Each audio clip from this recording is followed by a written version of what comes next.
हुजूर, तबलीग करने का सबसे अच्छा जरिया कौन सा है?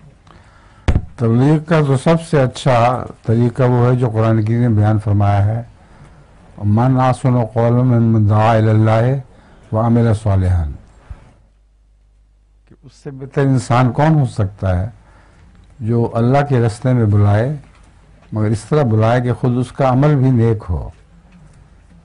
तो अगर एक इंसान का अमल नेक है तो उसकी आवाज़ में असर होता है।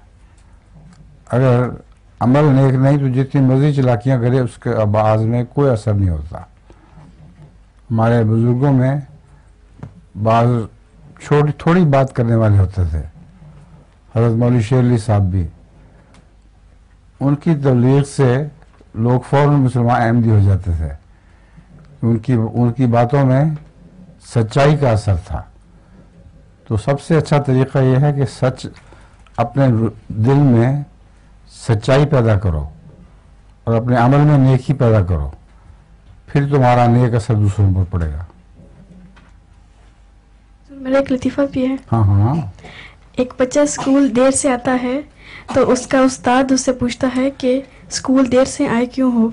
उसने कहा लग गई। जी? उसने क्या कहा, लग गई थी? नहीं, वो अच्छा और है, ये और है। हाँ सुनाओ। तो बच्चा कहता है कि मैंने आज बहुत नेकी का काम किया है। अच्छा। उस्ताद कहता है कि क्या नेकी का काम किया है तुमने? तो बच्चा कहता है कि मैंने आज एक बूढ़ी औरत को सड़क पार करवाई है। ठीक। तो उस्ताद कहता है उसमें कौन सी इतनी देर लगती है? तो बच्चा कहता है कि मैंने उससे जबरदस्ती रोड क्रॉस करी है। मानती नहीं थी, जबरदस्ती ले गया। ठीक है। और दो बच्चे लेट पहुंचे।